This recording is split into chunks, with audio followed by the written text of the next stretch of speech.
Hi everyone, happy nurses day. இன்னைக்கு May 12 Florence நைட்டிங்கேலோட birthday. நம்ம இன்டர்நேஷனல் நர்சஸ் டே செலிப்ரேட் பண்ணிட்டு இருக்கோம். நர்சஸ் எல்லாருக்கும் என்னுடைய இனிய செவிலியர் தின வாழ்த்துக்கள். இந்த ஃப்ளாரன்ஸ் நைட்டிங்கேல் அப்படின்னு சொல்லிட்டு நம்ம யாரை பற்றி நம்ம இன்னைக்கு சிந்திச்சு பார்க்கணும் இல்லையா? என்ன அவங்க வந்து சொல்லியிருக்காங்க, அவங்களோட பர்த்டே எளிய தினமாக நம்ம வந்து அனுசரிச்சுட்டு இருக்கோம் அப்படிங்கிறதெல்லாம் நமக்கு தெரியணும்.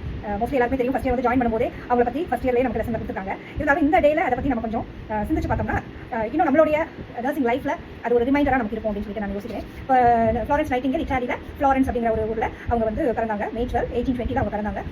பிறந்துச்சு. அப்புறம் வந்து அவங்க இந்த கிரீமியன் வார் அப்படின்றது வந்து 1854 நடந்துச்சு இல்லையா? அந்த கிரீமியன் வாரில் வந்து அவங்க ரொம்ப ஹெல்ப் பண்ணாங்க எல்லாத்துக்குமே, இன்ஜோர்டான சோல்ஜர்ஸ்க்கு, போர் வீரர்கள் வந்து அடிபட்டு எல்லாம் ஹாஸ்பிட்டலில் இருந்தப்போ வந்து அவங்களுக்கு போயிட்டு ட்ரெஸ்ஸிங் பண்ணுறது, விருப்புகள் எல்லாம் விட்டு அவங்க வந்து அதை செஞ்சாங்க. அப்போ வந்து நைட்லலாம் அப்போ வந்து கரண்ட் கிடையாது, அப்போ லைட் எடுத்துகிட்டு போய் அவங்களுக்கு ஹெல்ப் பண்ணுறாங்க. இதுக்கு முன்னாடியே அவங்க ஹெல்ப் பண்ணிட்டு இருந்தாங்க. இந்த இதில் வந்து அவங்களுக்கு வந்து இதில் தான் அவங்களுக்கு ஐடென்டிஃபை பண்ணாங்க, இப்படி ஒருத்தவங்க இருக்கிறாங்க அப்படிங்கிறது வந்து உலகுக்கு தெரிவிச்சது வந்து இந்த 1854 நடந்த கிரீமியன் வாரில் தான். அவங்களை பற்றி மற்றவங்களுக்கு எல்லாம் தெரிய ஆரம்பிச்சது. அப்போ அவங்க லைட் எடுத்துகிட்டு போய் அவங்க ஹெல்ப் பண்ணதுனால தான் அவங்களுக்கு வந்து லேடி வித் லேம்ப் அப்படின்னு சொல்லிட்டு அவங்க பேர் வந்துச்சு. விளக்கு ஏந்திய காரிகை, விளக்கு ஏந்திய நங்கை அப்படின்னு சொல்லிட்டு அவங்களுக்கு பேர் வந்துச்சு.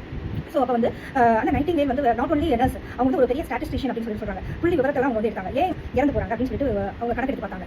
அப்போ வந்து அவங்க என்ன கண்டுபிடிச்சாங்கன்னா, ஹேண்ட் வாஷ் பண்ணல, ஒரு நாள் கை சுத்தம் வந்து அவங்க செய்யலை. அதுக்கப்புறம் வந்து அவங்க சரியான வென்டிலேஷன் இல்லை, காற்றோட்டம் சீராக இல்லை, அதுக்கப்புறம் சரியான நியூட்ரிஷன் இல்லை. இது 3 நாள் காரணத்தினால தான் இந்த மரணங்கள் ஏற்படுது அப்படிங்கிறது வந்து அவங்க கண்டுபிடிச்சாங்க. அது வந்து ஒரு ரோஸ் டயக்ராம் அப்படின்னு சொல்லிட்டு ஒன்று போட்டாங்க. ஸோ இந்த டயக்ராமில் மோர்டாலிட்டி ரேட் வந்து எப்படி அந்த சோல்ஜர்ஸ்க்கு இன்ஃபெக்ஷன்ஸ் மூலமாக இன்க்ரீஸ் ஆச்சு அப்படின்றத பற்றி அதில் கொடுத்துருக்காங்க. ஸோ ஸ்டாட்டிஸ்டிக்ஸ் மூலமாக அவங்க எந்த அளவுக்கு 40% இருந்த அந்த மோர்டாலிட்டி ரேட்டை என்ன மெஷர்ஸ் பண்ணி 2% டிக்ரீஸ் பண்ணியிருக்காங்க அப்படின்றத வந்து அவங்க காமிச்சிருக்காங்க. அது மட்டும் இல்லைங்க, 1860 அவங்க ஃபஸ்ட்டு ஒரு நர்சிங் ஸ்கூலை லண்டனில் ஸ்டார்ட் பண்ணாங்க. இத்தனை சாதனைகள் செய்த நைட்டிங்கேல் அம்மையார் ஆகஸ்ட் 13, 1910 கத்தருக்குள் நித்திரையடைந்தார்கள்.